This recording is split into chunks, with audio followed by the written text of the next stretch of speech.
Hi, this is Kerby Anderson. You know, each day we take on the tough issues and provide a biblical perspective to them. The topics we cover are wide-ranging: apologetics, theology, prophecy, creation and evolution, intelligent design, marriage, family, child-rearing, the millennial generation, trends in society, politics, economics, business, religious liberty, the Constitution, public policy, foreign policy, military policy, tensions in the Middle East, abortion, homosexuality, pornography, sexual ethics, media, technology, history, and America's godly heritage. We talk about anything that affects your faith, your family, or your freedom. So don't go anywhere, because Point of View starts right now.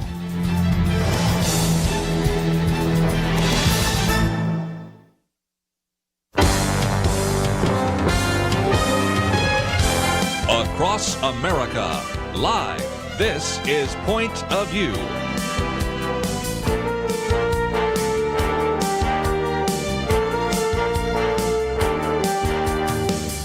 And now, Kerby Anderson. Thank you for joining me. It is the Wednesday edition of Point of View, and we are so thrilled that you can be with us over these 2 hours. This first hour, as we've already mentioned the last couple of days, will be with the Attorney General of the state of Texas. Next hour, let me just mention that we'll have John Stonestreet with us, and he is with, of course, Breakpoint Commentary and the Colson Center for Worldview, and our good friend Jim Denison will be there as well. So we really have a packed show today. We will provide an opportunity occasionally for you to ask a question or make a comment, but mostly I suspect you want to sit back and learn some things, because we are privileged to have in studio with us today Ken Paxton, the 51st Attorney General of the state of Texas, elected back in 2014, came into office in January of 2015. He leads about 4,000 employees, about 750 attorneys. And for those of you that maybe aren't familiar with some of his actions, we do have a number of press releases that come from his website. And of course, as we have mentioned many times before, even if you don't live in the state of Texas, you have seen how he's led other attorneys general on some of these very important cases. So, Ken Paxton, great to have you in studio again. Hey, it's great to be here. Merry Christmas to you and your audience. Let's, if we can, get into it, because we have a lot to cover. But the one that came out the other day was Ken Paxton, Attorney General of the state of Texas, asked the court to require President Joe Biden to build the wall. In other words, it would actually require the resuming of the building of the southern wall. Now, some people that live in other states are saying, well, you're a border state, but you know, they're starting to take these individuals and move them everywhere. So every one of the 50 states is sort of a border state. And so building a wall is really important. So talk about this particular case. So this is an interesting case, and we filed it a couple of months ago, and we were along the border in El Paso and talked to border agents for years. I've been talking to border agents, and they want this wall built. It was being built the way they wanted it to. It was their specifications. It had technology built into it. It was effective. And it also not only protected American citizens, but protected the Border Patrol. So they were pretty serious about this. So we filed this lawsuit, and it was based on the fact that Congress had appropriated billions of dollars to build the wall, and the Biden administration has been wasting it. They stopped contractors from working. Obviously, we had to still pay them. The materials were sitting on the side, and so we sued them, saying, look, the President of the United States doesn't have the authority to override congressional appropriations by just deciding not to do it. He has to follow the law as well. You know, since I'm the old guy around the table, I remember a time when Richard Nixon said, you know, I'm going to impound funds and not spend money that Congress allocated. And the Supreme Court ruled, no, if Congress allocated the funds, you have to spend them. So this is a precedent that maybe you have something working for you. Yeah, we feel very confident that the president cannot override a congressional appropriation. It's not his job. It's not what he's elected to do. We all elect these congressmen and senators to do that job, their legislative branch. His job is to implement what Congress has put in place, not decide, I'm not in that business. You are dealing with a lot of cases in the state of Texas, and when you don't have a wall, you have 2 million people that have crossed, likely, or whatever those numbers are, somewhere in that ballpark. Some of these people coming to get a better life. Some of these individuals are traffickers. Some of these are drug dealers. And it seems to me that your job would be a whole lot easier as the Attorney General of the state of Texas if we could actually weed out those individuals that come here with really intent means. What I would really like to see is the Biden administration actually follow federal law. I mean, we have laws that relate to immigration. And if we want to change those, that's one thing. Congress can debate that. They can have an open discussion about what's going to change. But as an example, the asylum laws were put in place for, I think, a good purpose. It's to protect against religious and political persecution. And if you qualify for that, you can come into the country and stay.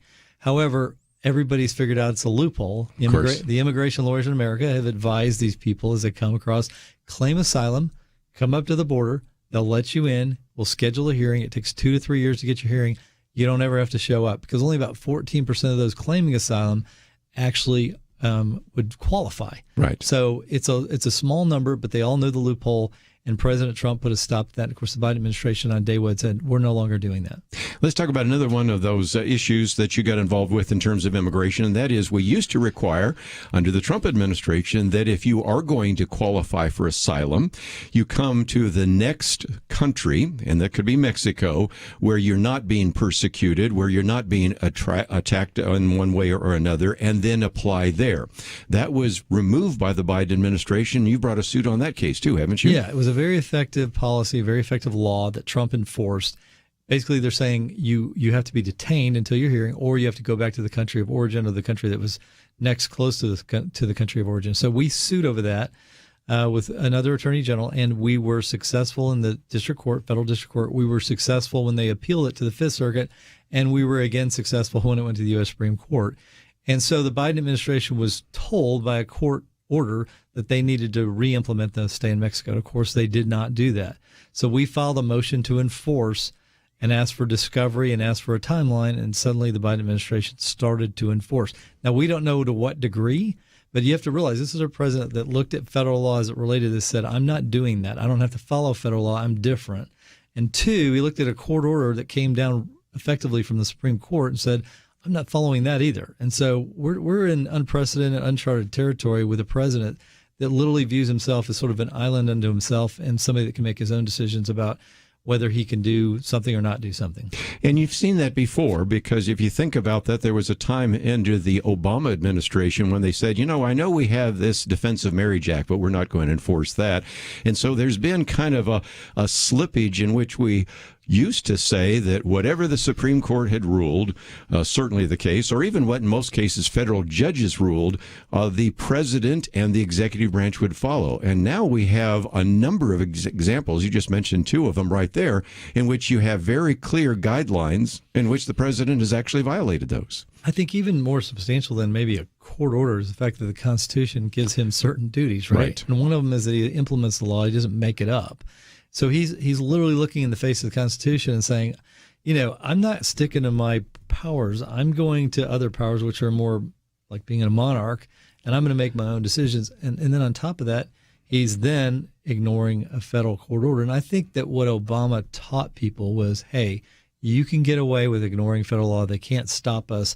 What's the worst thing that can happen to you? You get sued, maybe. Otherwise, you get what you want. And I think Obama taught people both at the federal level, Biden, and at the local level that they could do this, and what are the consequences? You get sued, taxpayers pay for your defense, and there's really no downside.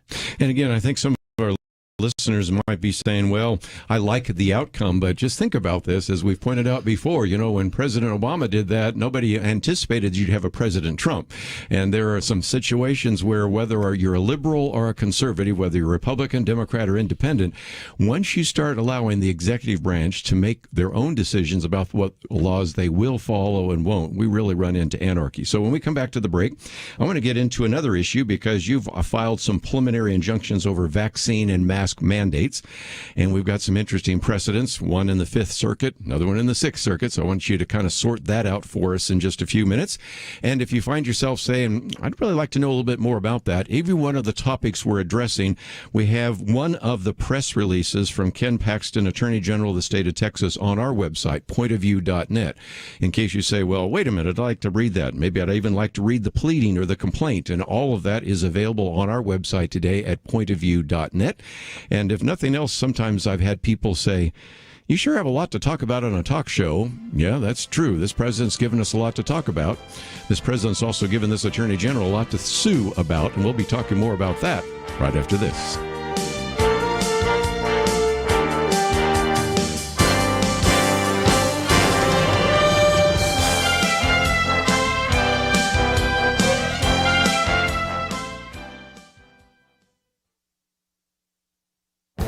This is Viewpoints with Kerby Anderson. It is estimated that Charles Wesley wrote over 6,500 hymns, Perhaps his best-known hymn is Hark the Herald Angels Sing. Over the years, it has been edited slightly, but the meaning and theology remains as he wrote it more than 2 centuries ago. It begins with a proclamation of the birth of Jesus. Hark the herald angels sing, glory to the newborn King. Peace on earth and mercy mild, God and sinners reconciled. The hymn reminds us why Christ came to earth. Jesus came into the world to bring peace, but many who sing this song fail to realize that it was to bring peace between us and God. Wesley's hymn reminds us that his birth was so that God and sinners could be reconciled. We are the sinners in this hymn, for all have sinned and fall short of the glory of God. All we like sheep have gone astray. We have broken God's commandments and need to be reconciled with God. This was done when Christ died for our sins. This hymn by Charles Wesley goes on to describe who Jesus Christ is. Christ by highest heaven adored, Christ the everlasting Lord. Late in time behold him come, offspring of the Virgin's womb. Veiled in flesh the Godhead see, hail the incarnate deity. Pleased as man with men to dwell, Jesus our Emmanuel. This is the wonder of the incarnation. Jesus became the offspring of the Virgin's womb. God became man and was veiled in flesh, even though he was the incarnate deity. This Christmas week, let us all once again reflect upon the incarnation, how wonderful yet mysterious that God would become man and dwell among us, and that he would be willing to die on a cross for our sins. I'm Kerby Anderson, and that's my point of view. Take Kerby and the Point of View team with you on the go with the Point of View app. Search for Point of View Radio at the Apple or Google Play stores.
You're listening to Point of View, your listener-supported source for truth. Back once again, if you would like to join the conversation, we will open up the phones, give you a chance to join the conversation. 1-800-351-1212. Attorney General Ken Paxton said, yeah, he'd be glad to take some phone calls. So if you have a comment or a question, love to hear what you would like to do. But again, you can just sit back and listen and learn a little bit more.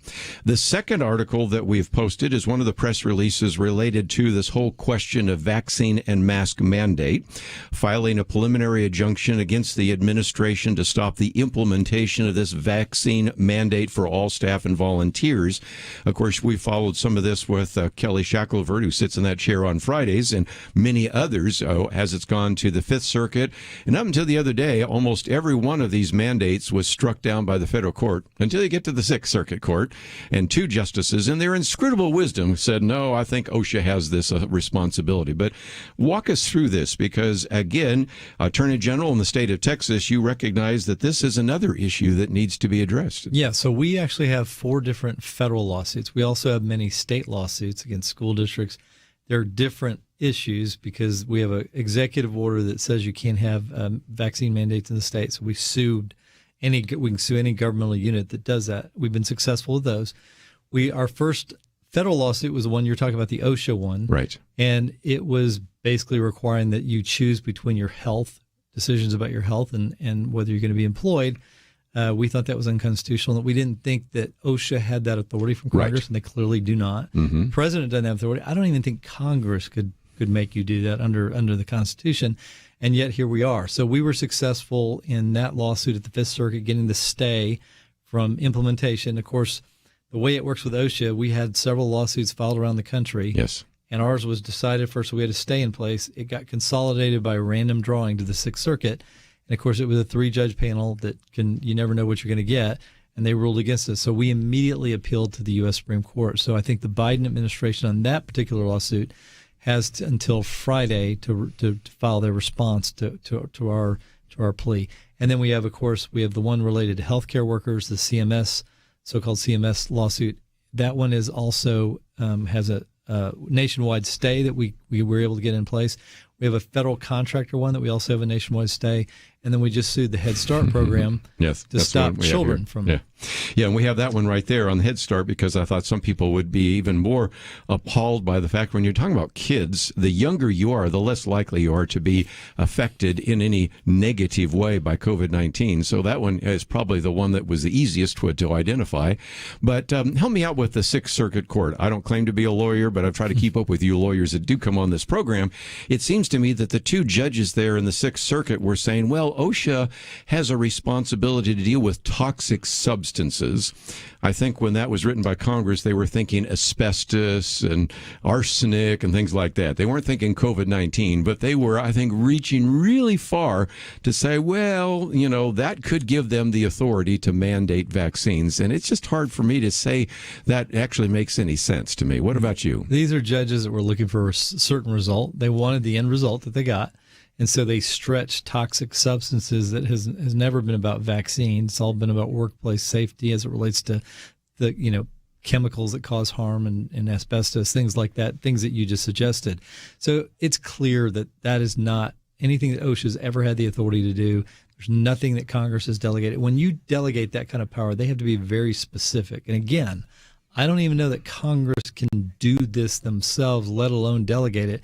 And they clearly have, if they've delegated, they haven't written it very well. Yes. Well, and again, I think one of the questions I get all the time, and I know this is maybe Supreme Court 101 or Federal Judges 101, I will have people calling sometimes saying, how is it that one judge, back when maybe Donald Trump was trying to do some things with immigration, maybe a judge in Hawaii or a judge in the state of Washington, or in this case, two judges in the Sixth Circuit, can completely end all kind of discussion? Aren't we supposed to be a republic where the elected representatives deal with these issues?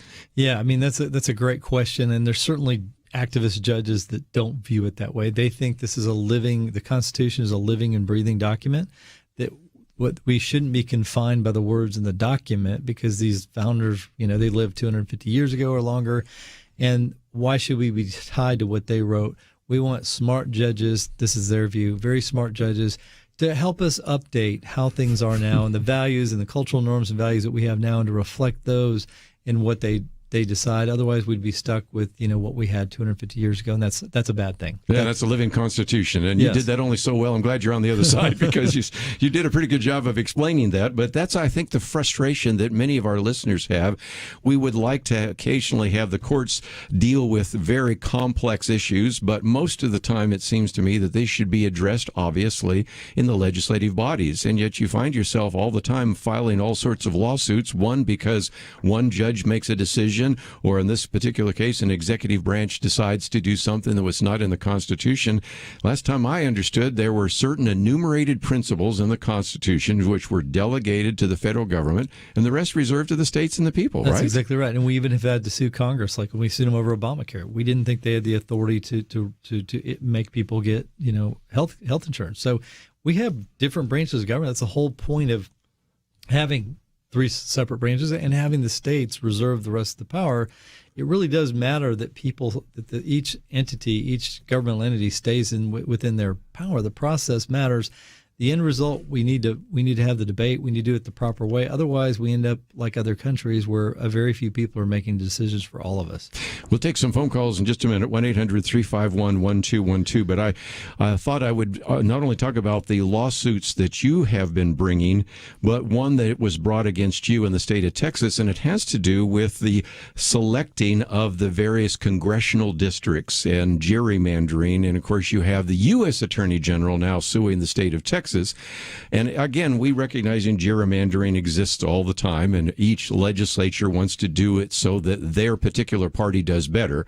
But if you're looking for gerrymandering, I would suggest Maryland. I mean, there's some places where you don't apparently have even a contiguous a district there. But nevertheless, the argument is being made right now that indeed the state of Texas has lines drawn for congressional districts, for state Senate districts, and state representative districts, including one that would affect your own wife. And those are unconstitutional. So what's the status of that particular case? So it is. I don't think you're ever going to see the Biden administration sue Maryland or a Democratic state for gerrymandering. They're going to say, Illinois is another one that's got some weird congressional districts. I don't think you're going to see that lawsuit. It doesn't matter what they do. They let the political process work out, and if it disfavors the Republicans, there's no downside to that in their mind. So, of course, what state do they choose? They choose the state that they want to most affect, which is Texas. And so we've been here before. The Obama administration sued us about 10 years ago. It took us 8.5 years to defend that, but we ultimately won. And the maps stayed in place as they were drawn, 10 years previous or 8.5 years previously. I believe that'll be the case here. It is the Biden administration wanting to control Texas. They've tried to affect our elections. They try to affect our redistricting. They want control of the state. They want to turn it into a one-party state, because if Texas is a one-party state, so is the whole nation. And that's what they want. They want to control it with one party. While we're talking about election, then we'll take a break. Voter fraud is something. Matter of fact, I have a booklet that I've written about, and you just used examples in Democratic elections, because they always say, well, that's voter suppression. But one of the things where I've mentioned your name when you haven't been here is that there haven't been a lot of lawsuits on voter fraud in the past, and you have actually empowered individuals in your office to go after voter fraud, because the argument always is, well, voter fraud is non-existent, and these election integrity laws are trying to find an answer for a problem that doesn't exist. And I've said 3 cheers for Ken Paxton and others that have said, no, we're going to prosecute voter fraud, just to say, no, it is indeed taking place. And you take it seriously, don't you? Yeah, we've added. We had 1 lawyer when I started doing this. We have 4 now. Mm-hmm. We have over 500 counts pending. We have 300 investigations. Now, the Court of Criminal Appeals just came in and said, even though we've had this authority from the legislature since 1951, they came in last week and said we no longer have that authority. There you go. It's unconstitutional, which means that Texas will very likely head towards much greater fraud in these counties like Travis, Bear, where Soros has funded these district attorneys who now would be responsible for prosecuting it. Very unlikely they'll prosecute it. So we're very likely to move more Democratic and maybe become a Democratic state in a relatively short period of time. Wow. Well, we wanted to bring some of those issues to the table. I've got a couple of pieces that we'll get into in terms of religious liberty. And, of course, we also have this heartbeat law. And, of course, you were speaking in front of the Supreme Court on that. And we have some phone calls. So let's take a break. And if you would like to join the conversation, that number is 1-800-351-1212. As you go there, you will find at pointofview.net some information about, of course, the Attorney General. You can find some of the press releases. But most importantly, I might just mention that we now have a match on the table. It's up to $117,000. So again, if you have been saying, I really appreciate the kinds of things we hear on Point of View, can I ask you to go to the website, pointofview.net, click on that button that says Donate Now, and the match, as a matter of fact, you're going to hear somebody say it's a lower amount. It just went up again today, $117,000. It's a dollar-for-dollar match, and we need to hear from you financially, and if you can help us out, we would certainly appreciate you visiting the website, or, of course, you can also call the pledge line, 800-347-5151, and we'll be back with Ken Paxton right after this. Have you ever been in a pitch black room when someone lit a candle? The change from darkness to visibility is instant. But what's even better is when that one small flame is used to light other candles. Before long, a room that was completely dark is radiating with light.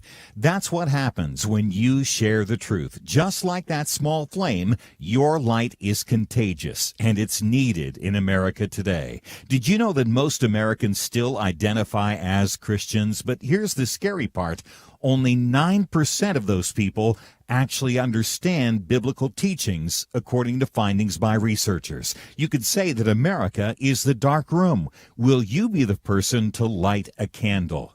Here's how you can spread that light even farther. When you give to Point of View, you'll equip millions of others with the tools they need to stand for truth. And any gift before December 31st will be matched up to $75,000. Give today at pointofview.net or call 1-800-347-5151. That's pointofview.net and 800-347-5151. Point of View will continue after this.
You are listening to Point of View.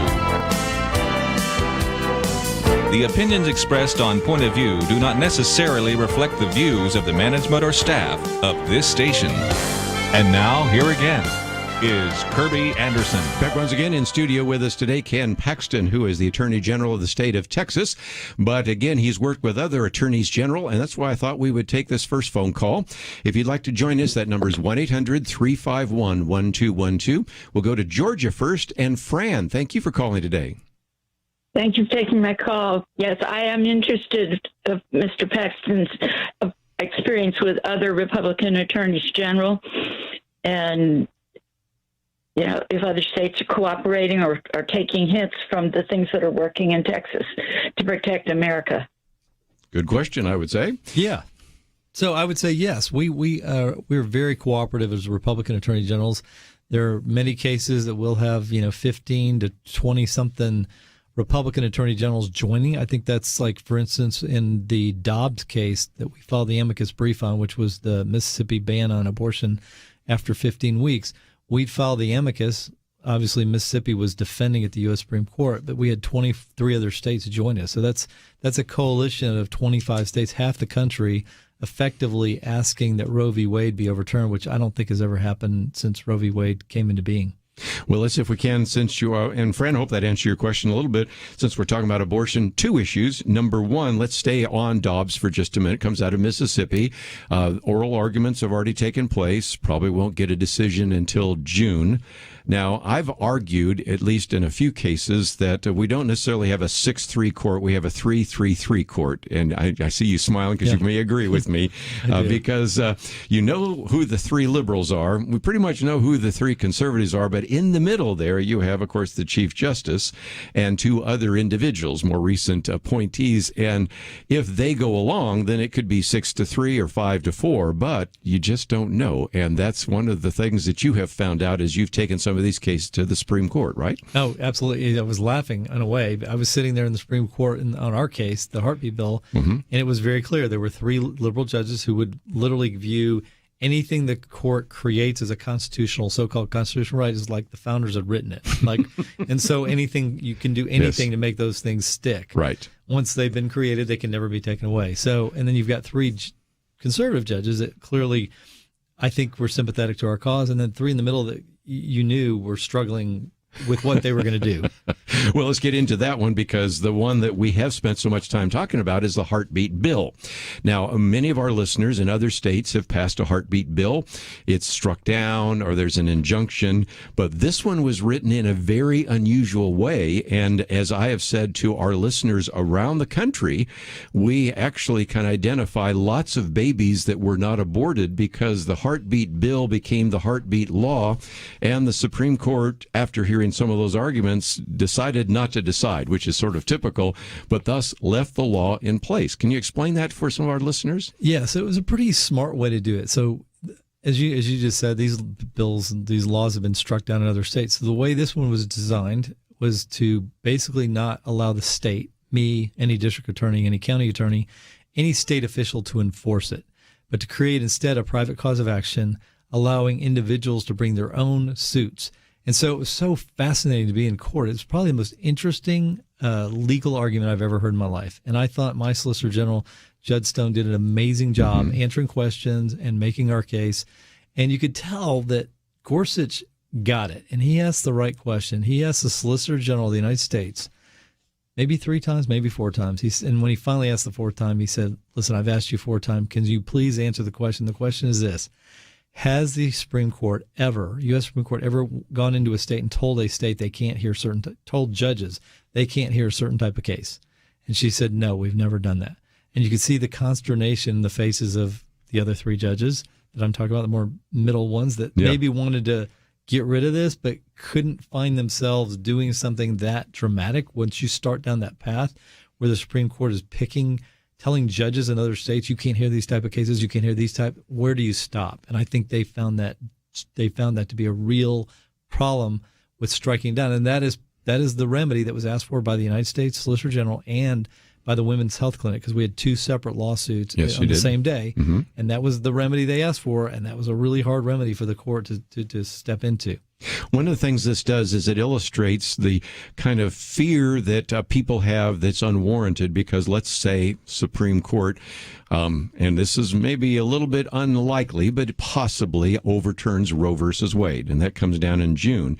Then you're going to hear Armageddon and all the rest. But the reality is in the state of Texas, yes, there have been a few individuals been able to get abortions. Some have gone out of state. But the reality is this is what it would look like if indeed Roe versus Wade is struck down, because, again, help us with the legal, but what it would say is you would go back to the states controlling that, and you would have certain states, California, New York, and others, that might have very liberal abortion laws, but you'd have other states, Texas, for example, and of course Mississippi, where the case came from, which would have much more restrictive laws. And so it isn't the end of abortion. It actually moves a lot of the debate to state legislatures, doesn't it? Yeah, and that's where it was before we started this. And that's our argument in this Dobbs case. The argument that we put in the amicus brief was, look, Supreme Court, you've been doing this since 1972, and the rule, the law keeps changing based on what judges are there, what the confusing scientific evidence keeps telling us, which is life begins sooner than you thought. And so you're not very good at this. You're not scientists. You're not doctors. You're not a legislator. You're the wrong place to do this. Send this back to the states and let the states fight it out. And if California decides they want to have a less restrictive law, and I think they very likely would. They've even talked about spending money to fly people in to have abortions. Well, that's up to their state, and people will vote with their feet. And again, one of the things I might point out, which again just is to look at what is happening in Europe. And if you look at right now, of the 50 different countries that have some kind of restriction on abortion, most of them do not allow abortions after the 15th week, which is exactly, of course, the Mississippi case. The one in Texas, of course, is Heartbeat. But again, I've done a few debates on abortion, and certainly some of my other co-hosts have done some of those, that if indeed the cessation of heartbeat defines death, could not the onset of heartbeat define life? And that is, again, fairly restrictive, but it's a good example of a case that went to the Supreme Court. And you sense the frustration on the part of everybody. We have to have somebody to sue, but there's nobody to sue because the suit actually comes from an individual that feels harmed by the issue of abortion. And so there's nothing for you to enforce. And I thought it was pretty creative. And you know, of course, some of the individuals in the Texas legislature that actually came up with those ideas. And it's been a little bit of a puzzle for some of our liberal friends, hasn't it? Yeah, and I can tell when Keegan responded, she said, I don't know what Texas geniuses came up with this, but you could tell she knew it was a brilliant plan and just found it incredible. They all found it in some ways, I think, incredibly frustrating because they couldn't come in and undo it. Yeah. Well, anyway, it's just another issue. Let me take on one more because we've also posted this piece here in which you filed a brief in support of the issue of religious liberty. And almost every Friday, we either have Kelly Shackelford or Jeremy Dice or somebody from First Liberty. And, of course, for years we've been talking about Jack Phillips. And I feel sorry for this man who's at Masterpiece Cake Shop who has just simply wanted to use his creativity and his deeply felt faith in a way that honors the Lord, but he is constantly being sued, and we seem to have situations where they keep going back to the Supreme Court. And here is one more example of where you have actually filed a brief in support of this whole idea of religious liberty. Yeah, I never thought as Attorney General that I'd be filing religious liberty briefs, but we filed, I don't even know how many briefs. Yes. Whether it's the Little Sisters of the Poor trying to protect themselves from having to implement abortion practices and with medical in their convents and stuff. It's been amazing to me how many cases, and I'm not sure how many attorney generals in the history of our country have gotten involved in religious liberty cases, and I didn't necessarily think I would, but the reality is when I swore to uphold the Constitution, part of the Constitution is this First Amendment right. Free exercise is a right in the First Amendment, and it mattered to the founders. They listed it first. And I'm really glad that my office is stepping up and defending the religious liberty of really any American, whatever their beliefs. One of the ones that Kelly Shackler brings up is Coach Kennedy up there in Bremerton, Washington, in which the Ninth Circuit Court, sometimes called the Ninth Circus, but okay, the Ninth Circuit Court ruled that if somebody even saw you going to a knee in the middle of the field after the game was over, just seeing you alone would be an unconstitutional establishment of religion. I've looked at a few of the precedences, and I don't see where that comes from. How about you? No, that's a far-fetched and certainly not what our founders intended. I took a class on this in law school at the University of Virginia, which was founded by Thomas Jefferson. I can tell you that is not what they meant when they wrote the First Amendment. We are pleased to have in studio with us just a little bit longer Ken Paxton, and I hope you've learned a few things today. And as we go to the break, you might find some of these, some others having to do, of course, with the whole issue of the heartbeat bill. Some of you might want to do a little more research. These are things you could post on your own website, or I've got a suggestion. Here's your action item. You might send them to your state attorney general and say, hey, you agree with this? Maybe this is something we should join into. So you could be doing that in a way that might make a real difference as well. Let's take a break. We come back. If you'd like to join the conversation, a few final comments, 1-800-351-1212. We'll be right back.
Now, back to Point of View, your listener-supported source for truth. We have a few more minutes. If you'd like to join us, 1-800-351-1212. Ken Paxton in studio with us today. And again, I appreciate you giving us some time. We'll take another phone call in just a minute. But I thought I'd ask a question because you have been an attorney general now in the state of Texas where you had a president, Barack Obama, and you had a president, Donald Trump, and now you have a president, Joe Biden.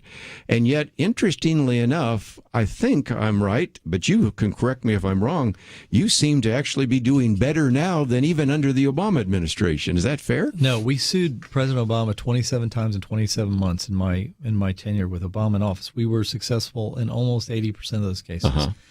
And some of those we lost. We knew we were going to lose. We felt like we had to go fight anyway. Sure. But we were very successful.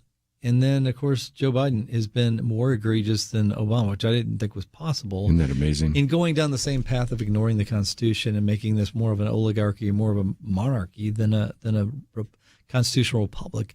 So we've ended up suing him. I think we're in our 23rd lawsuit with him, and this hasn't even been a year. So it's almost like 2 a month. So that's twice as many as we sued Obama. And actually, we've so far had a higher success rate. So it's hard to believe. That says something. And I might just point out that you are running for re-election. You got some other primary challenges and all the rest, but, success is a good thing, right? Well, you know what? It's interesting. I think part of what we've done, we've elevated this position. It's become more appealing to be in the position, I think, because we've made it something very different than it necessarily was in decades past. And again, no criticism of previous attorneys general, but again, I've seen some things that you've been able to do that we haven't seen elsewhere. So there you go in terms of statistics. Let's take another phone call. We'll head out to, we'll go to South Carolina next, WLPE. David, thank you for joining today. Hey, how y'all doing? We would love to hear your question. Well, it's just Mr. Paxton said something about that Texas was going to be, because of something, was going to be going way more Democratic. And did I misunderstand that? What was that about?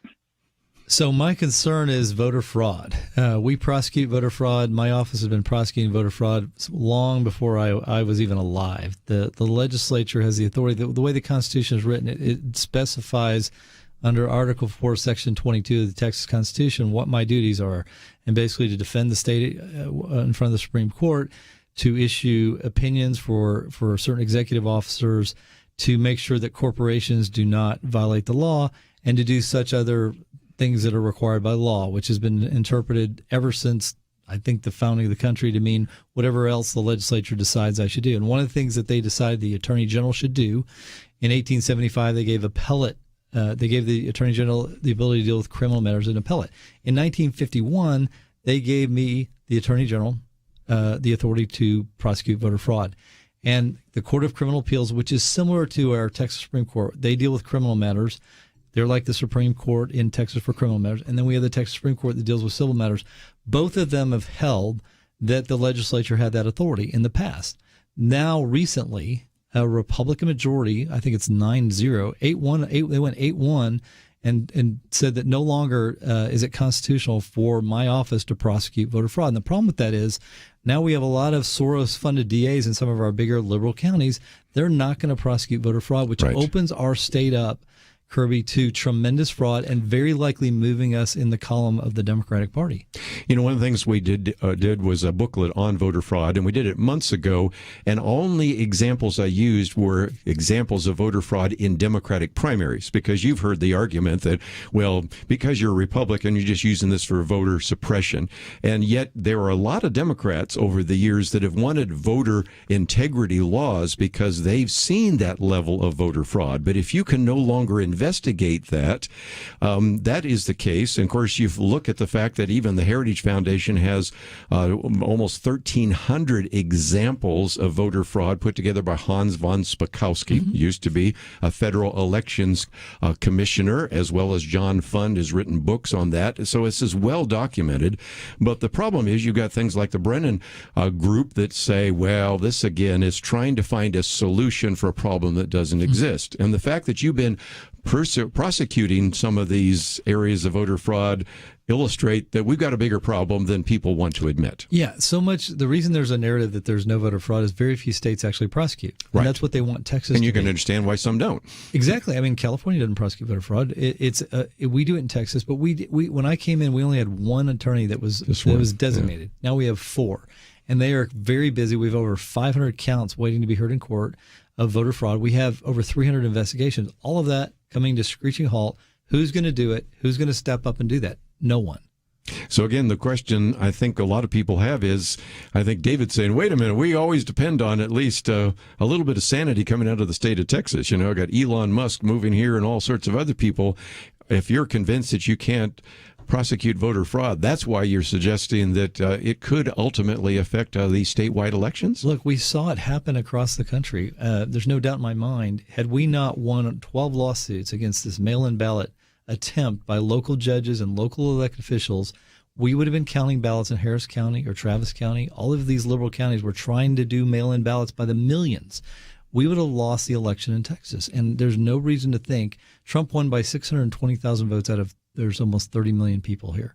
There's no reason to think that the 5 largest liberal counties can't come up with 100,000 votes apiece if there's no check on voter fraud. So again, that's why these voter integrity laws are so significant. I saw the other day the Heritage Foundation put down the various states based on the voter integrity laws, and number one on the list was Georgia, interestingly enough, the one that has been vilified. Texas was very high on that list as well. So again, back to this idea of looking for a solution that doesn't exist, you, I think, can demonstrate the fact that you have so many lawsuits right now, all having to do with voter fraud. Well, and the reality is we passed great election law this session, but now who's going to enforce it? I can't enforce it. There you go. I don't see it being enforced by the Travis County District Attorney. He's not going to enforce it. He's not, the Bexar County, San Antonio guy is not going to enforce voter fraud laws. Well, again, that's why I think you should be in prayer for those individuals that serve in office right now. 1 Timothy 2 tells us to pray for those in authority. And if you've never thought about praying for the Attorney General, I would encourage you to do so. And one of the things I've been saying, Ken, as we wind down, a lot of people maybe 2 years ago couldn't tell you who their county judge is. Then we had the pandemic and lockdown. All of a sudden, they knew who their county judge was. Even a year ago, people probably couldn't tell you who was on the school board. And then after all the complaints about critical race theory, a lot of people know who's on the school board, and we're starting to see all sorts of people paying attention. Well, let's encourage our listeners to pay attention to who your Attorney General is. For those of you in the state of Texas, you've just had a chance to hear from him. Those of you in other states, pay attention to who that Attorney General is. Yeah, I don't know. At this time in our history, I don't know if there's a more important position in the country, because we're the ones defending state laws, we're the ones defending the Constitution, and we're the ones that can stop and have the ability to go stop bad things from happening in this country. And I think, I someday when I go to heaven, I'm hoping I can talk to some of the founders about whether they envisioned sort of the 3 branches of government checking and balancing each other. Did they ever envision the states stepping up to the federal government to stop them from, running amok and running over the states and running over our constitutional rights? I just wonder if they thought that far, or whether this is just an amazing genius plan that they came up with. Well, again, that's, I think, why David was asking the question. If we lose Texas and we don't have people like you actually bring these lawsuits, Katie, bar the door. Well, again, I know that you are a very busy individual. You're not looking for more to do, but thank you for giving us an hour today here on Point of View. Hey, Merry Christmas, and thanks for having me on. Again, Ken Paxton, and he is the Attorney General of the state of Texas, the 51st individual to be in that position. And if you would like to know a little bit more, we have a link on the website there of some of the press releases and other information. Don't forget, next hour we'll have John Stonestreet with us and Jim Denison. So we're going to certainly be talking to a lot of very intelligent people. And as we go to a break, this would be a great time to click on that button that says donate. We are dependent upon your financial gifts. And if you've appreciated this conversation, we'd love to encourage you to show your support by clicking on that button. We're going to take a break. We are going to come back with a lot more to talk about right after these important messages. At Point of View, we are already thinking about our New Year's resolution to help more Americans build a Christian worldview in 2022. But we can't accomplish that without your support. And right now, your support is especially critical, because whatever you give now through December 31st will be doubled up to $85,000. That means all gifts, whether $10 or $1,000, doubled through December 31st. Did you know Point of View is 100% listener supported? And it's more than just a radio show. Thanks to your support, we offer free tools to help Americans build a Christian worldview in their own lives and live it out in practical ways. Don't miss this opportunity to help more Americans build a Christian worldview in 2022. Give by December 31st to have twice the impact. To give today, visit pointofview.net or call 1-800-347-5151. That's pointofview.net and 1-800-347-5151. Point of View will continue after this.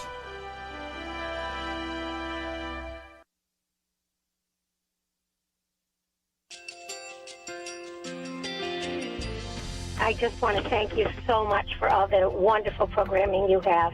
You're just absolutely fantastic. I recently started listening to Point of View, and I really found it interesting because of the different subjects you cover. Thank you for that. I really appreciate everything that you do in keeping us informed. Thank you, Kerby, for everything that you have been doing. I appreciate all the work that you're doing, advocating for the Word of God. Thank you so much. Point of View, I think, is absolutely necessary because it's a Christian perspective, a biblical worldview perspective, and receive very current, up-to-date information about what is really going on, week to week in our culture, which is changing so rapidly, and yet it's morally sliding backwards. Yeah, I'm just, first of all, I thank you guys. Y'all's program is wonderful, and enjoy it every day. I learn so much every time I listen to it.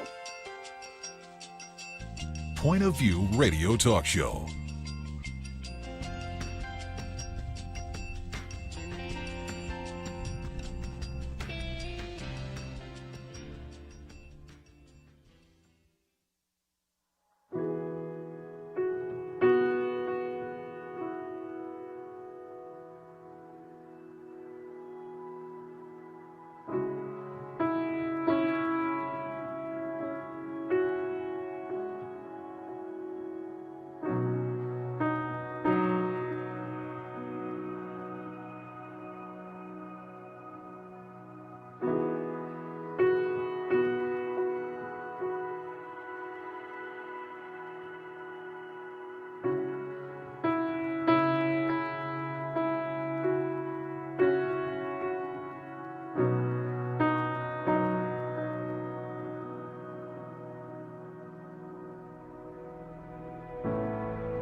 Hi, this is Kerby Anderson. You know, each day we take on the tough issues and provide a biblical perspective to them. The topics we cover are wide-ranging.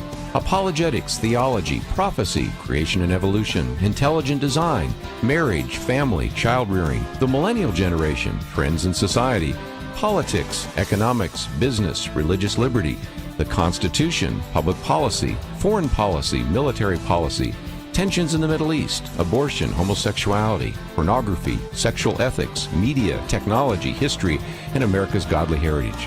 We talk about anything that affects your faith, your family, or your freedom. So don't go anywhere, because Point of View continues right now.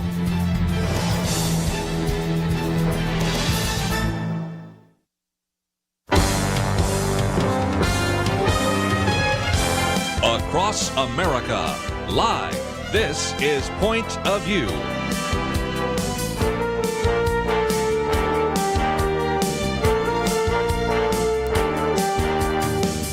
And now, Kerby Anderson.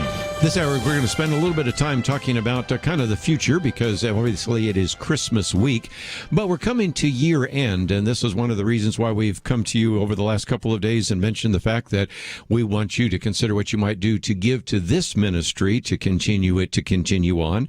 And we also wanted to feature a couple of ministries that we have so depended on over the years, and one of those, of course, is the Colson Center and Breakpoint Commentary. So we wanted to bring onto the microphone for a couple of minutes here John Stonestreet, who serves as the president of the Colson Center for Christian Worldview. He's also the daily voice of Breakpoint and the voice of Point, which is a 1-minute feature on worldview, apologetics, and cultural issues. I've had him on many times before to talk about some of his books, for example, A Practical Guide to Culture, Restoring All Things, one dealing with same-sex marriage and the like. Holds degrees from Trinity Evangelical Divinity School as well as Bryan College. And as always, John Stonestreet, it's a delight to have you in the program with us. Kerby, Merry Christmas to you, to your listeners. So great to be on with you. And I might just mention, we do have a link to breakpoint.org. And one of the things I want to talk about in just a few minutes is a very good piece that came out today, which was Leaving Religion in the Pandemic, something I've been writing about and just even have been talking about a survey that we did a while back. But before we do so, one of the reasons I wanted to have you on is for people to consider what they might do. First of all, to subscribe to Breakpoint if they aren't.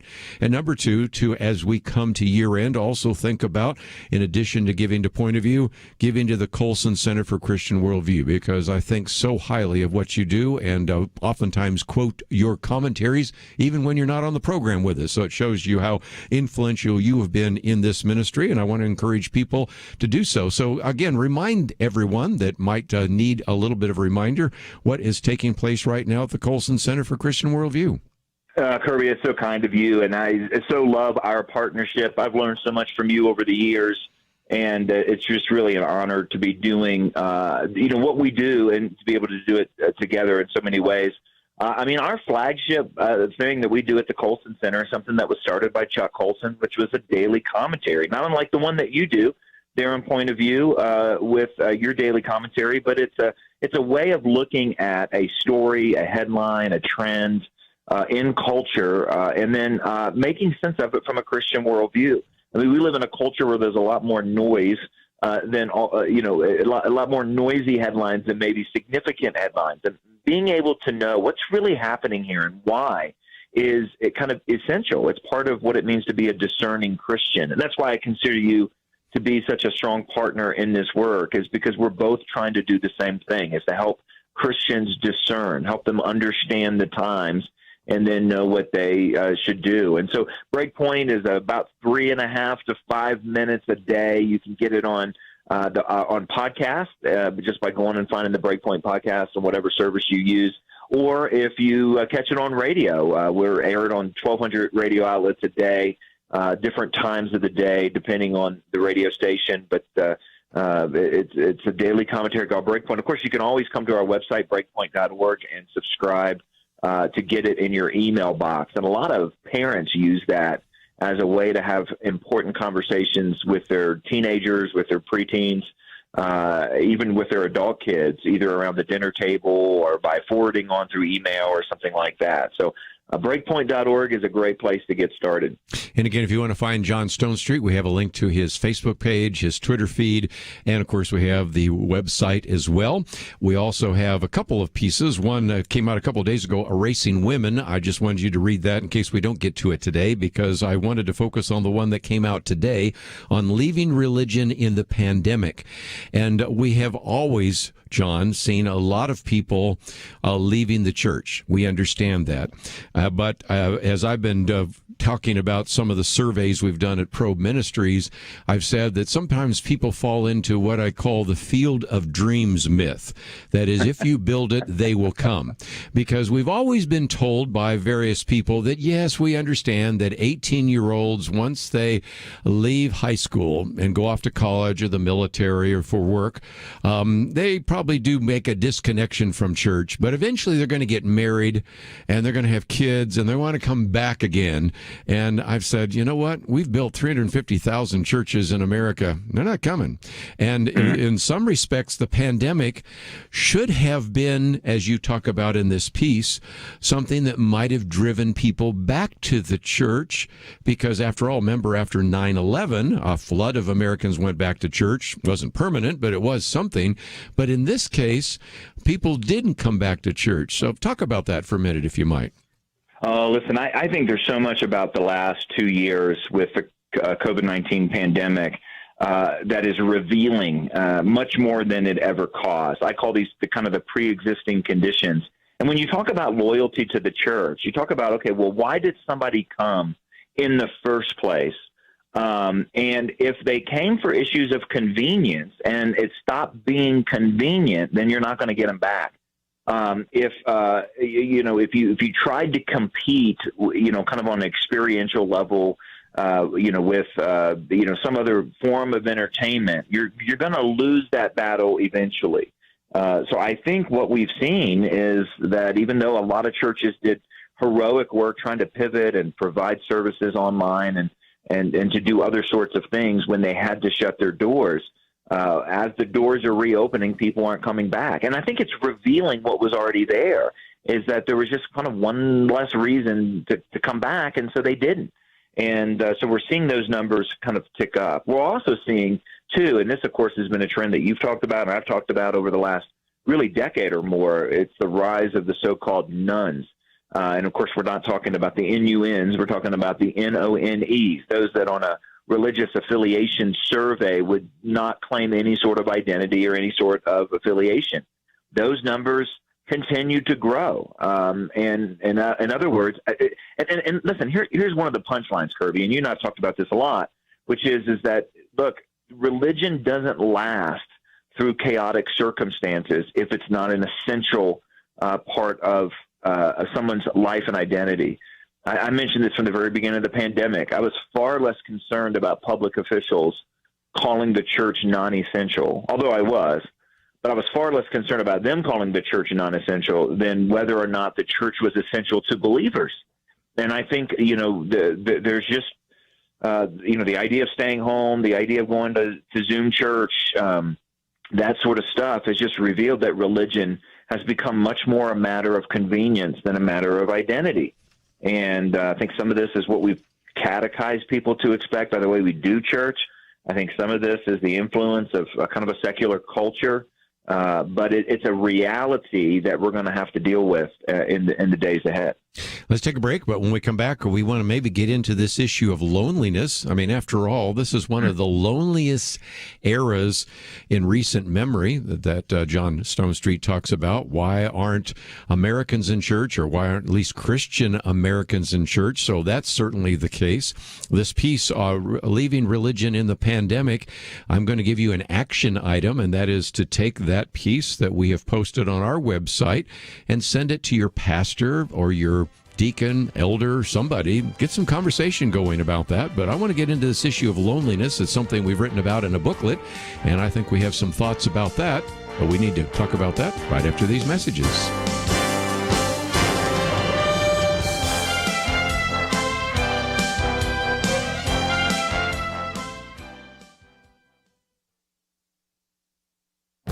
This is Viewpoints with Kerby Anderson.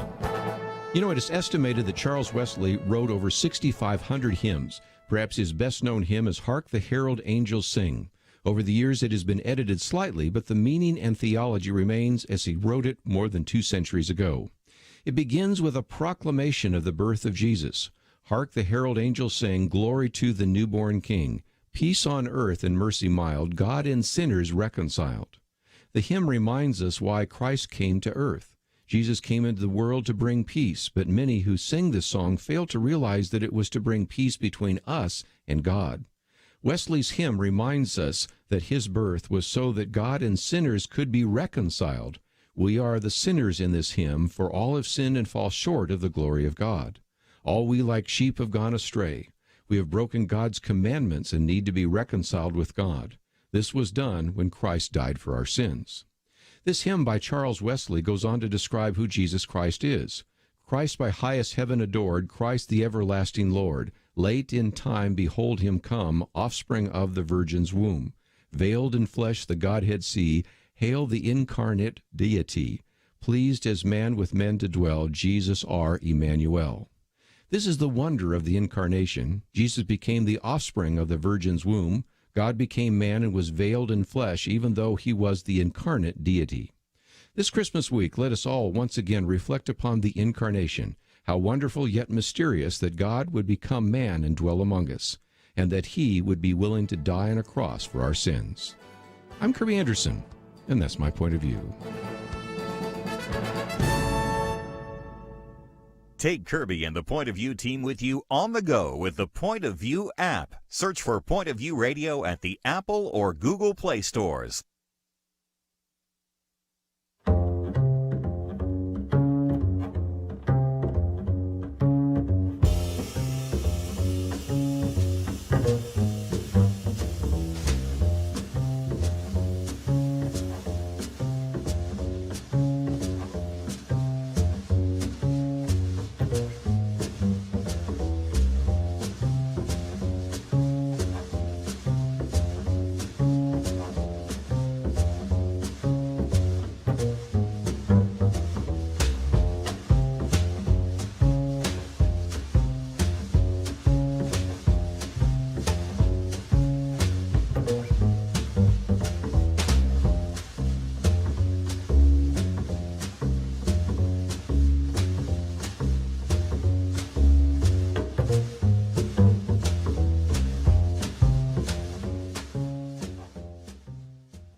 You're listening to Point of View, your listener-supported source for truth. Really stay with us for a few more minutes, John Stonestreet. Again, let me encourage you to consider what you might do to not only support your local church and the radio stations that carry this program and Point of View, but also to consider your support, even a one-time gift to the Colson Center for Christian Worldview. Sign up to get the Breakpoint commentary and some of the other great resources. Such a great ministry, and we wanted to feature it today as we're coming to year-end as well.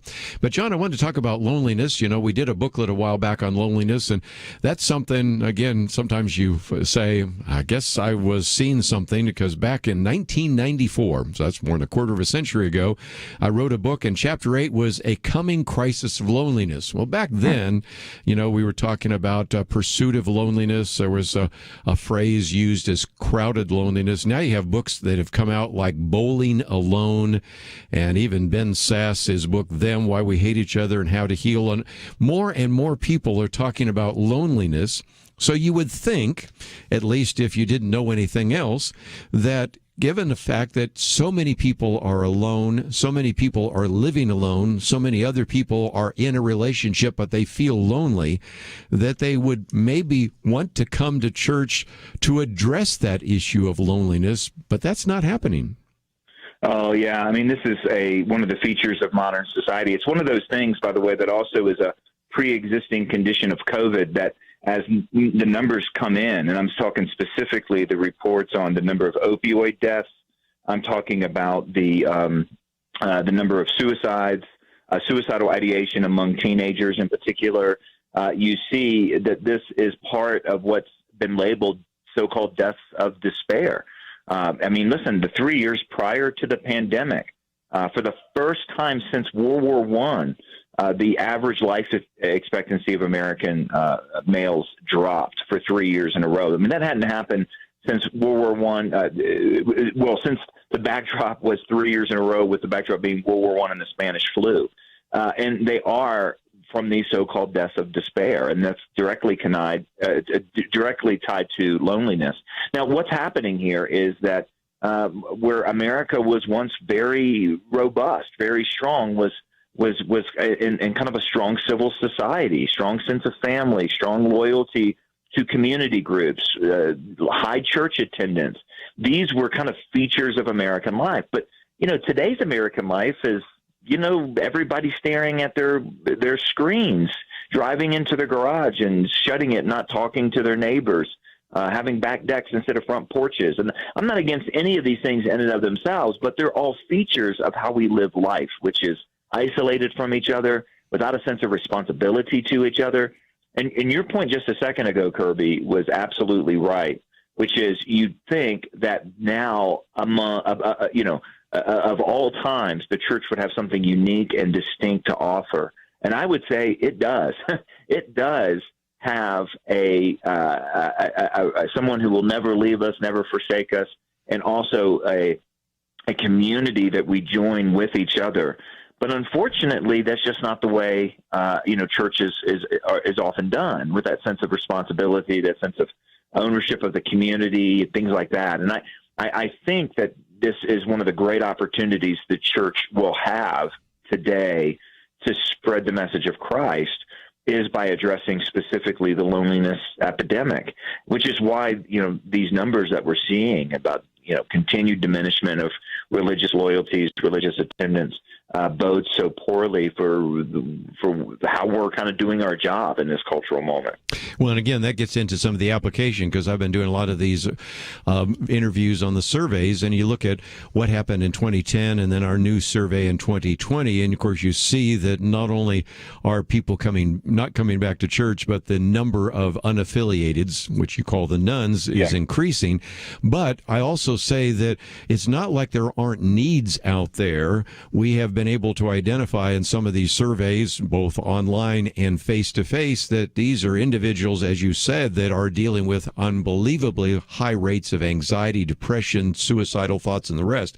But they don't see a connection between their need and the church, between their need and the Bible, between their need and a relationship to Jesus Christ. And as I've said before, they're not coming, but you can go. We can go out, and certainly they can be listening to Breakpoint Commentary. They can be listening to Point of View. They can be watching churches online. There are a lot of people, I am sure, that watch Greg Laurie or Robert Jeffress or Jack Graham or whoever it might be, that are not church members but are watching and listening. And if you can make the connection between how these issues that you are dealing with find their answer in the commitment to Jesus Christ and in the body of believers in that local church, you're going to have to knock out some walls, because they'll be coming, but most of us are going to have to reach out to them and show the connection, which gets back to some of the books that you've written over the years on a guide to culture and other things, to recognize that we're going to have to find some touchstones and some points. And so pastors listening to this right now, Sunday school leaders listening to this, Bible fellowship leaders listening to this, need to figure out how to connect the very important message of the gospel to the needs that people feel every single day here in our culture. Yeah, that's right. And it also underscores why what you do every day on Point of View is so important, and why we need people to double down on the support. Because, listen, one of the things that contributes to the loneliness epidemic in American culture, which is expressed in all the different ways we talked about, is that we've had kind of an inward turn in our culture, a focus on the radical individual. Yes. I am whatever I say that I am. I'm not accountable to anyone else. I'm not responsible to anyone else. And, what we've kind of done that with the faith, where we've taken something that is personal, which is, God, and that's what we're celebrating this time of year, that God took on flesh, became one of us. He's our personal Lord and Savior. But we've made it private. In other words, we've taken something that's personal and made it kind of a privatized, just between me and God. And Christianity is really more about how I feel and about my own self-esteem and self-worth. And we've divorced it from the public proclamations of truth, about who Christ is and the sort of world we live in. That's what you wrestle with every day. You take the headlines and you show, okay, what is the truth about these things? You talk about Christianity as if it's true with a capital T. That immediately turns our attention outward, not while the rest of our culture is trying to turn our attention inward. Christianity turns our attention upward and outward immediately. And that is a radically different way of seeing life in the world than the one that's leading our culture into so much loneliness right now. And again, if I can quote Os Guinness, who I think was even quoting Peter Berger, we have a situation where Christianity is privately engaging but publicly irrelevant. And so It brings us back to worldview. And I can't probably count the number of times that certainly John Stonestreet or Kerby Anderson uses the word worldview in 2021, but it's in the hundreds, no doubt. And that's because we recognize how important worldview is. So first of all, let me just simply say that we maybe take some phone calls after the break, but I wanted to certainly take some time to, first of all, highlight your piece on leaving religion in the pandemic. Also, the one on erasing women, we've completely done that as well, and we've redefined words, and there's some great commentaries you've had over the last couple of days on words being changed, definitions being changed. I guess that's the Princess Bride myth. You keep using that word, but I don't think it really means what you think it means. So you are doing such a good job in all those areas, and so if people find either the commentaries or if they just click on your picture, they will find their way to breakpoint.org, and there's a button there that says donate, and I want to give everybody a responsibility to donate and maybe even take this article on leaving religion in the pandemic and passing it to somebody in church leadership. So, John Stonestreet, I think the world of you. Merry Christmas, and always look forward to the next opportunity. Well, the feeling's mutual. I'm grateful for you and the important work of Point of View. Merry Christmas to you and all your listeners. Let's take a break, and just before we take that break, I encouraged you to click on that button for Breakpoint, but you also have another button there, and that is at Point of View. We had a match that has increased now to $117,000, and so this is an opportunity for you if you would want to give to this ministry. I hope that you would, because you've already had a chance today to hear from Ken Paxton, John Stonestreet. Just a minute, you're going to hear from our friend Jim Denison. And again, I want you to think about supporting his organization as well. But we hope that as you are supporting your church, as you're supporting maybe the local radio station that carries this program, you might also consider supporting Point of View.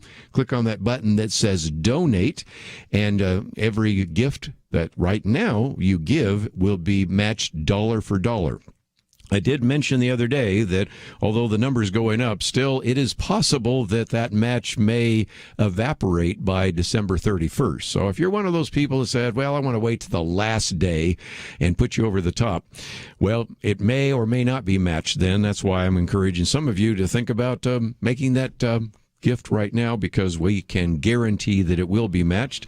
And I have seen the number go up, so maybe it'll go up again, but I suspect it's very important for you to take action, and so we encourage you to do so by going to the website pointofview.net.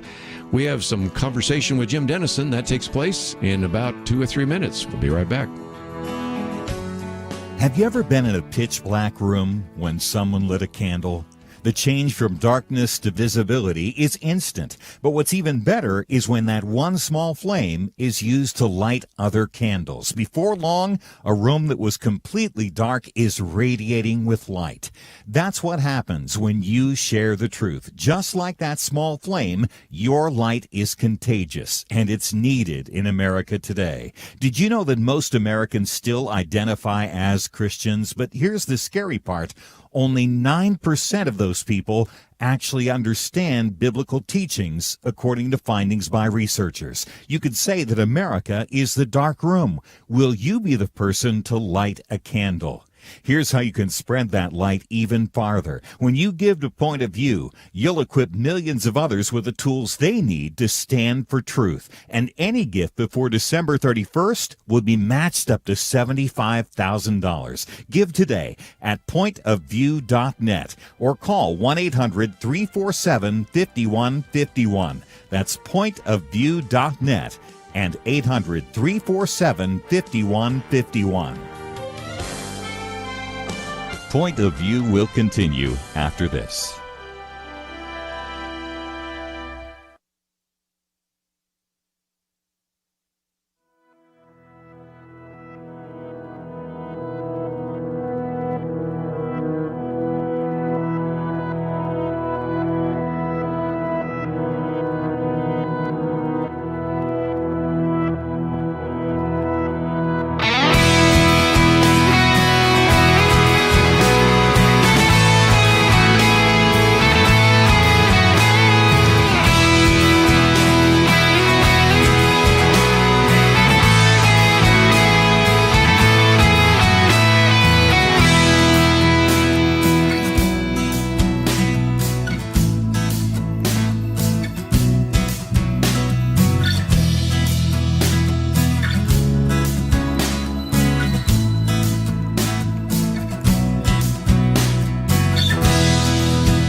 You're listening to Point of View.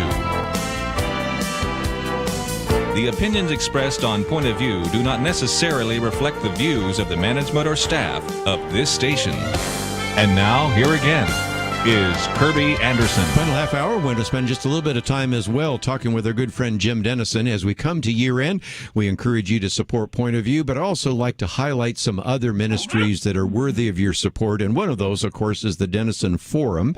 And we have an article today, the one on the Haitian missionaries' daring overnight escape and the remarkable response to their kidnappers. And then a very good piece about Christmas, because, of course, it is Christmas week. So we wanted to focus on that as well. And so we have that article posted. I'm also going to be talking about whether or not we have a coming tsunami. We'll get to that in just a minute. Dr. Jim Denison, of course, a good friend of this ministry. He is the CVO of the Denison Forum. He's pastored churches in Texas and Georgia. We have posted one of his daily articles, but you should really sign up for it every single day. Holds a PhD and a Master of Divinity from Southwestern Baptist Theological Seminary. And as always, Jim, it is great to have you on the program with us. Kerby, it is great to be back with you today, my friend. Thanks for the privilege. Well, let's for a minute talk about why you chose to talk about the Haitian missionaries. We do have a number of phone calls, some of those generated because of the conversation with John Stonestreet, and since some of them are talking about what's going on in church, as a former pastor, you certainly can address that. But first of all, what about that? Because we have been encouraging our listeners to pray for those missionaries, but a remarkable escape and then a remarkable response to that. Can you give us a little bit more information? Absolutely. On both levels. It really is, I think, worth knowing and telling, really, as the story goes. Christianity Today is calling it a daring overnight escape. And what we're discovering is of the 12 missionaries that were left, as you know, 5 had been released back sometime earlier, but of the 12 that were left on the night of December 15th, the story is that they made their way through a closed door. It actually was a blocked door. I didn't put this in the article, but there actually were some of the kidnappers in that immediate area as they kind of snuck their way out. They walked for miles over difficult moonlit terrain. They were navigating by stars. They had an infant. They had other children. Made their way up to a house near the highway. There were 2 Christians practicing trumpet music for church on Sunday. As luck or providence would have it, one of them loaned the missionaries a cell phone. They called for help. They were flown to Florida on a U.S. Coast Guard flight and then reunited with the hostages. And I love how eventually all 17 were together and they sang hymns of victory and gratitude to God together. It's a terrific story of God's providence and His redemption. But then the rest of the story, as you mentioned, is a statement that the organization released later that was addressing specifically the kidnappers. Kerby, they wrote these words: Jesus taught us by word and His own example that the power of forgiving love is stronger than the hate of violent force. Therefore, we extend forgiveness to you. The hostages told you plainly how you can also be forgiven by God if you repent. Our desire is that you and all who hear or read this statement come to the saving knowledge of Jesus Christ, our Savior, the Son of God, and the Prince of Peace. Jesus died for all so that all can be saved. Kerby, that got picked up in the New York Times, got picked up all over the country and around the world. It was God redeeming this tragedy by demonstrating His love, His grace, and preaching the gospel. It's a marvelous Christmas story. Just incredible. And I think I might also mention, since I always love alliteration, that over these last few days, you have written about everything from giving to grieving. The giving, because of the fact that you have a story about a retired Marine collecting $75,000 to buy Christmas toys for kids and others. And we're going to take a call in just a minute talking about what we can do for our neighbors. So on the one hand, we've got the giving part of that, and certainly that is something we are going to be talking about today in terms of giving to your organization and certainly giving to people in your community, because the other day I actually listed the top 20 cities or towns that had the greatest needs, and what was so striking is as I went through those top 20, I read off about 10 that were in our broadcast area, places which were right next to the radio station that carries this program. So you can see that you don't have to go very far to reach out with the needs. But then the other thing that you wrote about just recently was grieving, because this is a very difficult time for individuals. So put on your pastor's hat for just a minute and your pastor's heart and talk about what we can do to reach out and how to deal with this issue of grief that sometimes we face during the holiday seasons. Yeah, thank you, Kerby. I'm sorry we have to talk about it, but it is so true. I've been a pastor for 40 years, and it's just really, to me, remarkable. My wife and I talk about this a lot. The degree to which there seems to be so much grief at Christmas. Part of it is those that have lost loved ones in the past. My father died 10 days before Christmas in 1979, and from then until now, Christmas has never been the same for me. Philip Yancey has an article out on Christianity today, in which he explains how his father died of polio at the age of 23 on December 15th, the exact same date that my father died, on December 15th, and how Christmas had never been the same for him. And so that's one piece of it, is those of us that grieve at Christmas over those we wish we were with at Christmas but are not. And the other side is all of that that's happening in this context. We're thinking about the pandemic. We're thinking about so many other issues in the news, the tornadoes in Kentucky and 5 other states, all the tragedies happening right now. It seems so inappropriate for that to be true in Christmas. But the good news is that Christ came at Christmas to enter into that. Jesus has felt everything we feel. He's faced everything we face. By dying on the cross, he's experienced the worst pain a body can feel. He knows everything we know, Kerby. He feels all we feel. And the good news of Christmas is that God is with us. He is Emmanuel, and he is still Emmanuel today. So well said. Let's take a phone call or two, and we'll go to Texas. First of all, Nancy, you're on with Dr. Jim Denison. Yes, hi. I agree so much with the idea of helping our neighbors, and sometimes they're the neighbors next door. We may not agree with them totally, but I have some new neighbors in the last 3 years, and the husband married the lady who cleaned apartments. I knew her 2 boys who have graduated from high school when they were in elementary when I was subbing, and then in high school, and they are Jehovah's Witnesses.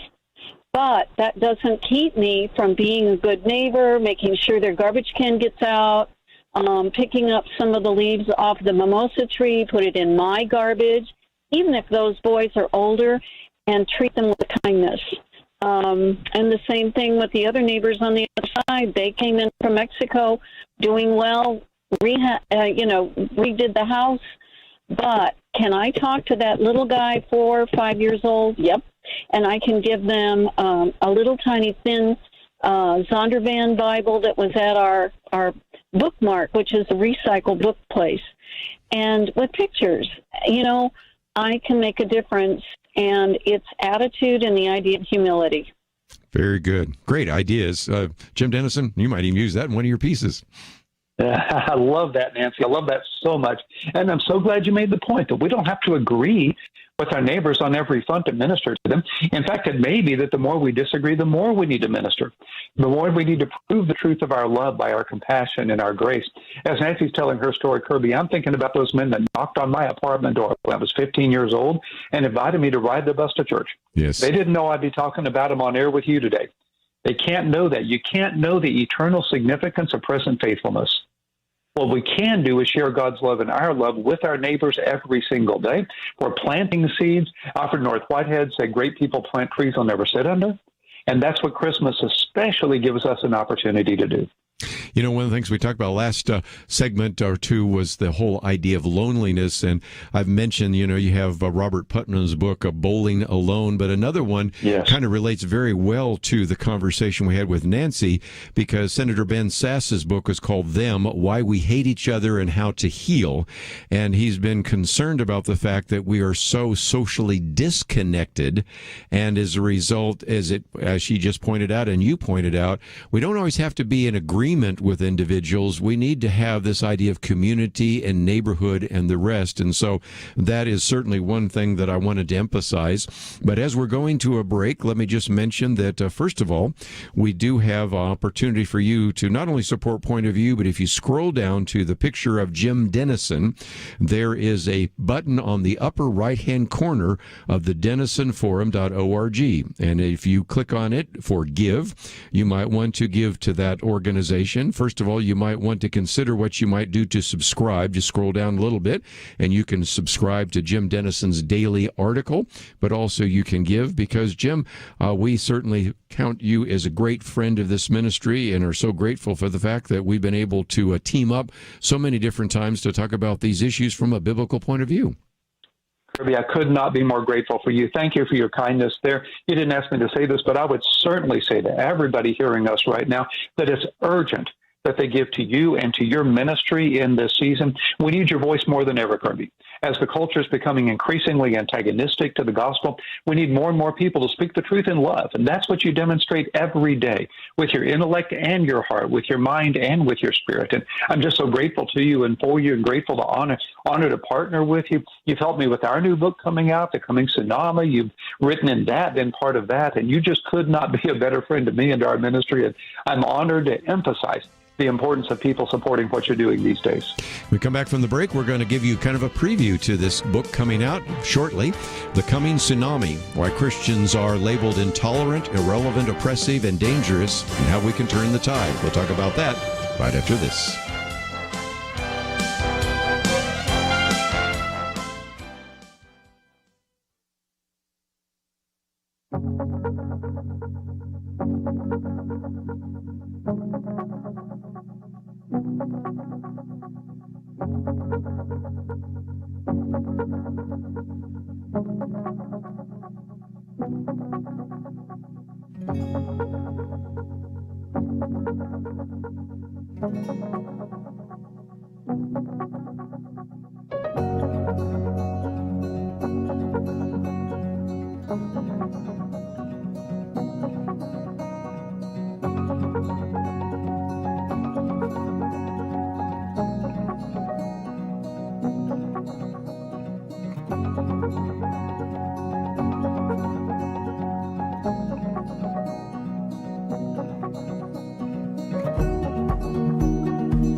Now, back to Point of View, your listener-supported source for truth. Back for a few more minutes with Jim Denison, Dr. Jim Denison with us, and he has a book coming out, and it will be out shortly, and of course you will be hearing a very lengthy interview, but I thought we'd give you just a little bit of a preview. The Coming Tsunami, written by Jim Denison, a pastor and cultural scholar, looks at 4 cultural, if you will, tidal waves threatening to submerge Christians, and so the first section deals with 4 warning signs. Then the second section deals with kind of 4 major areas that have consequences. And then the third talks about how God redeems all that he allows. This is a Simon & Schuster book, and it is one that I would think would be very helpful to our listeners. And of course, we're going to be offering it in the future. And I think Karen's even going to put a link up there today, but you can find it fairly easily. But we will certainly be talking about it in just a couple of weeks here as soon as Jim is ready. And you can get it as an ebook, you can get it in hardback, you can get it in a number of different formats. And of course, I've had a chance to read it ahead of time, Jim. But tell us a little bit more about this, because we talk about really the issue of whether evangelicals are intolerant, whether evangelicals are irrelevant, whether they're oppressors, and then whether they're even dangerous. And so then you get into the issue of woke. I might just mention that tomorrow we're actually going to be talking about that new book, which has the arresting title, Awake, Not Woke. So we'll get into some of that as well. But talk about what is coming out in this book and why you have felt such a heart to write it in the first place. Yeah, Kerby, thank you. And thank you for your help with it as well, for the way that you've encouraged it and contributed, and just all the ways that you've been such a resource to me over all these many years. So I've become gripped, actually, I would say, with the conviction that Christians are facing a rising tide of oppression that's unprecedented in American history. Kerby, I've not said those words until recent months. I've not ever wanted to be one, and that's one of the reasons I so appreciate you, is that we try to speak reasoned truth. We try not to be those people that are always exaggerating, that are always trying to create kind of spin and buzz and all that. We really want to try to speak truth in love. But there really is a rising tsunami against what it is to be an evangelical or even biblical Christian in our culture today. The tsunami, as you know, is typically caused by underwater earthquakes you don't see, that creates the tidal wave that you do. So using that metaphor, I've identified 4 underwater earthquakes that are causing this rising tide of opposition we're feeling and facing in these days. The first is a rejection of biblical truth, the idea that truth is personal, individual, is subjective, this post-truth culture, and that essentially says that Christians are intolerant if we claim the Bible to be absolutely true. The second is the sexual revolution, as it's so called, that rejects biblical morality and says we're irrelevant to the culture. The third is the rise of critical theory, critical race theory being one expression of that says Christians are oppressors in the culture. And the fourth that we're only starting to see now is a rising secular ideology, what's called a replacement ideology, that says that religion flies planes into buildings, religion causes 9/11s and clergy abuse scandals, that religion is dangerous and must be replaced with a radical secularism in our culture. The so-called Equality Act, the woke movement we're seeing in the culture, all of that is just an expression of this tsunami we're facing in these days. What is so amazing to me, and of course I always love reading you, but here is an individual that one minute is looking at political issues, social issues, cultural issues, philosophical issues, and then all of a sudden scientific issues. You have a section on designer babies and chimeras. I know a few people that could probably write with that breadth, but not many, and so it again is a testimony to your ability. And then most importantly, because I know you're looking for solutions, how to defend biblical truth with reason, how to defend biblical sexuality with grace and truth, how to defend biblical equality with compassion and humility, a topic we just mentioned a minute ago, and how to defend biblical Christians with courage and hope. We are in for a challenge, but that's one of the reasons you wrote the book, not to just simply say, woe is me, there's nothing we can do, because at the end I said, yeah, there are some things we should do, and everybody has their marching orders if they sit down and read the book all the way to the end. That's the goal. The absolute purpose of it. You can't really turn back a physical tsunami, but it's always too soon to give up on God. Always too soon to give up on our culture. In fact, Kerby, I know you're a student of spiritual awakenings as well. And as you know, every one of the great awakenings we've seen in history was preceded by desperation, was preceded by a time when God's people looked to God because there was no place else to turn, as they say. I remember years ago speaking to a Cuban pastor when I was down in Cuba, one of my early trips there. I told him how sorry I was for the persecution they were facing. He asked me to stop thinking like that. He told me God was using their persecution to purify and strengthen the church and their witness. Then he told me that many Cubans were praying for persecution to increase in America for the same purpose. So I don't know if we're seeing his prayers answered or not, but it's certainly true, as Tertullian said, the blood of the martyrs is the seed of the church. Let's look for ways to redeem this opposition by turning more to Jesus, being more dependent on the Holy Spirit. I've often said that self-sufficiency is spiritual suicide. Maybe God wants to use these days to wake us up from self-complacency, from self-reliance. Turn to Him, turn to His Spirit. Be courageous, be bold for Jesus. Be willing to live for the one who died for us and give back to Him what He's given to us.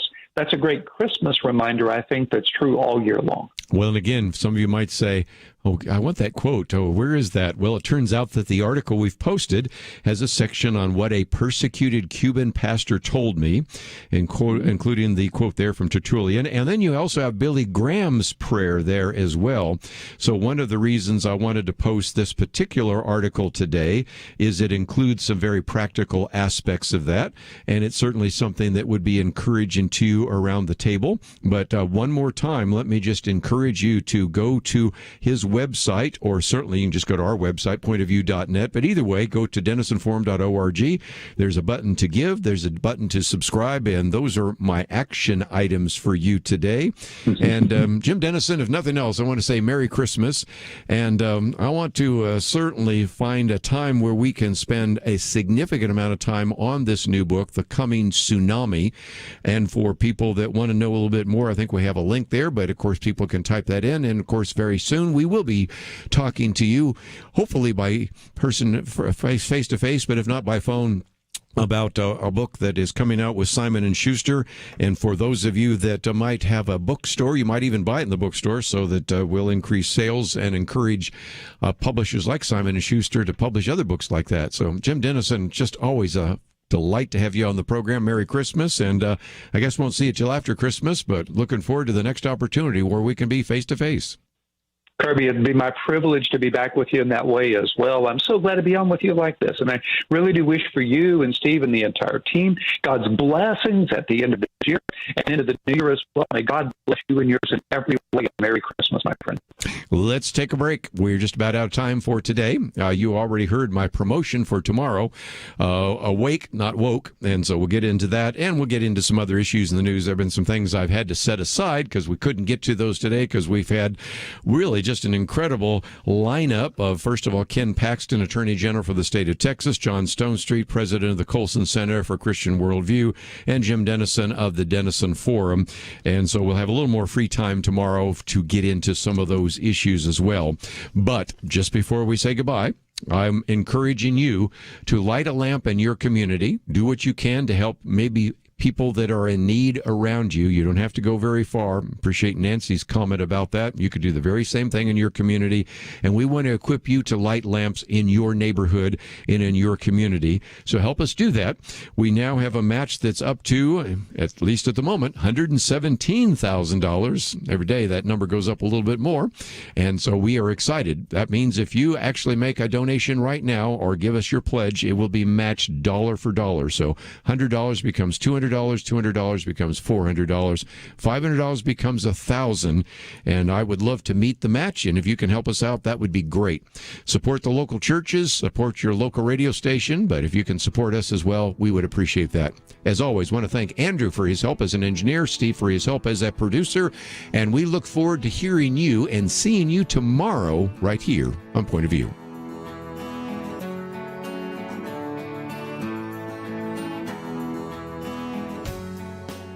At Point of View, we are already thinking about our New Year's resolution to help more Americans build a Christian worldview in 2022. But we can't accomplish that without your support. And right now, your support is especially critical because whatever you give now through December 31st will be doubled up to $85,000. That means all gifts, whether $10 or $1,000, doubled through December 31st. Did you know Point of View is 100% listener supported? And it's more than just a radio show. Thanks to your support, we offer free tools to help Americans build a Christian worldview in their own lives and live it out in practical ways. Don't miss this opportunity to help more Americans build a Christian worldview in 2022. Give by December 31st to have twice the impact. To give today, visit pointofview.net or call 1-800-347-5151. That's pointofview.net and 1-800-347-5151. Point of View is produced by Point of View Ministries.